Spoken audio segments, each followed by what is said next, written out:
Hello guys! Hello, this is for Aquarius. Welcome dito sa aking channel, Kapalaran 888 Aquarius. Alamin natin ngayon kung ano ang message na kailangan mong marinig. Ito ay para sa last week ng April. From April 27 hanggang May 3. Okay. Aquarius. Ano bang message ang kailangan mong marinig? Okay, savoring pleasure. Wow, congratulations. Congratulations sa lahat ng mga Aquarius na mag-e-enjoy sa linggong ito. Kasi itong barahang ito, sinasabi ng barahan na you're happy. Masaya ka, ini-enjoy mo yung buhay mo. Pwedeng marami kang pera, maraming nagmamahal sa'yo. There's an occasion, like family occasion, promotion, like victory and success. Kumbaga, ini-enjoy mo yung pinagpaguran mo. Okay? So, you're savoring pleasure. Sobrang happy, contented, and accomplished ka sa linggong ito. Okay.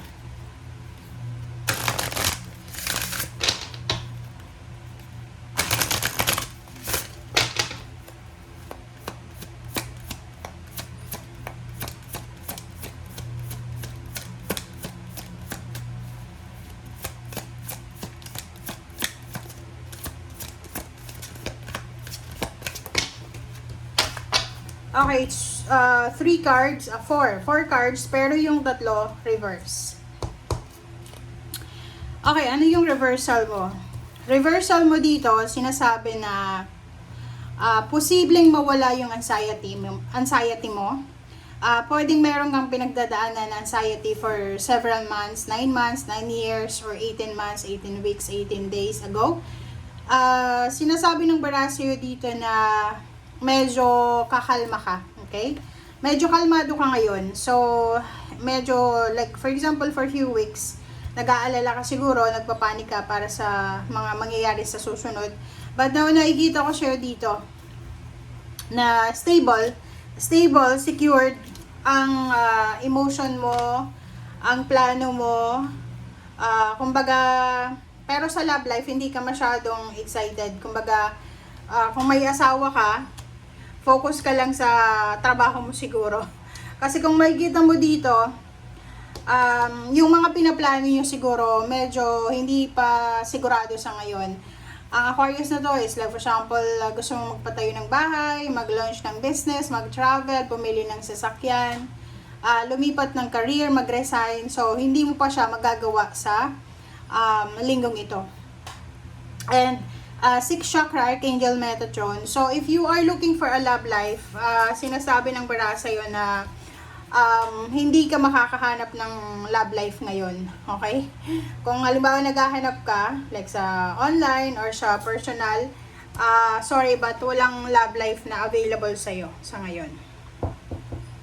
Nandito si Archangel Metatron, sinasabi ng bara sa'yo dito na makinig ka sa sinasabi ng iyong intuition and maging careful ka sa mga actions, mga choices, mga kumbaga movement na gagawin mo ngayong linggong ito. Kumbaga maging ang tawag doon, yung segurista ka. Okay? Huwag kang magbubukas ng negosyo na alam mo na yung lugar na yan ay hindi naman matao, parang gano'n. So, kailangan maging careful ka daw.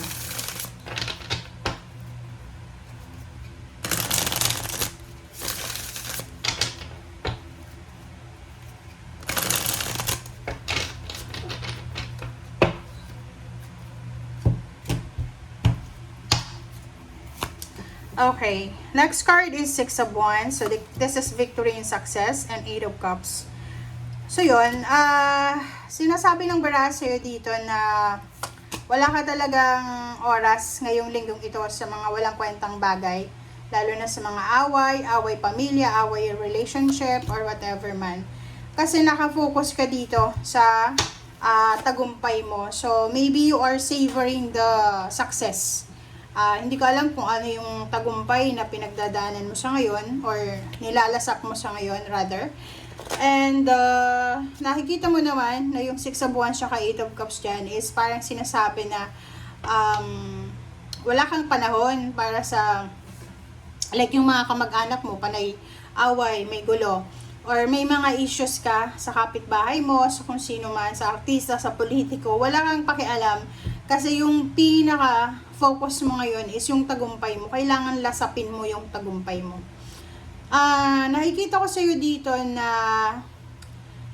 siguro ilang beses ka nang nag-isip na mag-ipon ng pera. And then, sa linggong ito, makakapag-desisyon ka na kailangan mo talagang mag-ipon ng pera. Kailangan mo talagang mag-sakripisyo. So, like, plano mong magpatayo ng bahay, magpa-renovate, or kung ano man ang plano mo, bumuo ng pamilya, mag-asawa. Sabi ng baraha dito na importante yung pera. Kailangan meron kang savings, kailangan stable yung finances mo. And yung Ten of Swords, sinasabi ng baraha na marami kang pinagdaanan na financial problems sa nakaraan. Siguro nahirapan kang maghanap ng pera, maghanap ng trabaho, palaguin yung negosyo kung may negosyo ka. And siguro naging parang sinasabi ng baraha na marami kang pinagdaanan na pagod, sakripisyo. And now, sinasabi ng baraha sa'yo dito na this is the perfect time para naman lasapin mo yung reward mo. Okay? Alright. Alright, 6 of Wands, 8 of Cups, 7 of Wands, 6 of Cups. Wow, ang galing naman na ito. 5 of Cups, Strength, and 2 of Wands. So, kung makikita mo dyan, sinasabi ng baraha sa'yo dyan na kung ano man itong tagumpay, kung ano man na blessings ang ini-enjoy mo sa ngayon, or kung ano man ang meron ka sa ngayon, kumbaga deserve mo yan. Maraming araw na nagtiis ka, na magutom, mapagod, and kumbaga kudos talaga sa'yo. Congratulations sa'yo kasi maraming hadlang, obstacles and challenges, pero the universe is rewarding you now. 8 of Cups tsaka 6 of Cups. Nakikita ko sa'yo dito na yun na nga, nakafocus ka sa finances mo, nakafocus ka sa blessings mo kasi ayaw mong bumalik sa dati yung buhay mo. Yung parang masyado kang focus sa emotion, sa pamilya, ganito, sa mga chismis, sa mga drama sa family. And then, nawalan ka ng focus sa trabaho. So ngayon, isa lang yung binibigyan mo ngayon ng atensyon, which is yung pera. Yung pag-iipon ng pera, yun yung pinaka-focus mo din. Kailangan mo mag-ipon ng pera simula ngayong linggo. Kasi pag hindi mo yan ginawa, magsisisi ka. Okay? Magsisisi ka sa bandang huli. Sinasabi ng baraha sa'yo na yung mga pinagdaanan mong mga financial problems, sacrifices, yan ay, kumbaga, lesson learned yan sa'yo. Yan yung parang magiging ingredients dito sa mga susunod mong actions. Kumbaga, yung mga pinagdaanan yung problema, lalo sa pera, like kung dati nahirapan kang mag-apply ng trabaho, nahirapan kang ma-promote, nahirapan ka sa pagko-commute, nahirapan ka sa pagsisimula sa iyong trabaho. But now, sinasabi ng baraha, lahat ng yon, lahat ng pinagdaanan mo ngayon, ay siyang magiging lakas mo sa ngayon. Kumbaga, ganun yung energy mo na ito. 10 of Wands at 2 of Wands, sinasabi ng baraha sa'yo na sobrang busy ka ngayon. Hindi lang ngayon. Maybe 1 year ka nang busy, pero mas lalo kang magiging busy ngayong linggong ito or sa mga susunod na buwan na taon. Nakikita ko sa'yo dito na sobrang significant yung fire sign, water sign, earth signs, and air signs. So, kumbaga, ang ganda ng baraha mo kasi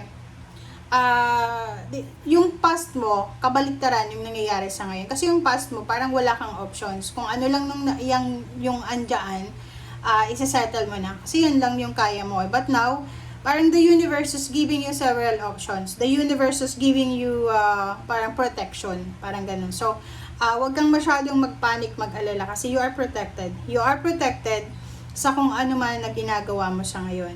Okay? And sinasabi ng baraha, yung pag-ipon, pag sinimulan mo siya ngayon, ngayong buwan na to, yan ay magdadala sa'yo ng financial strength and freedom. Thank you guys. Bye!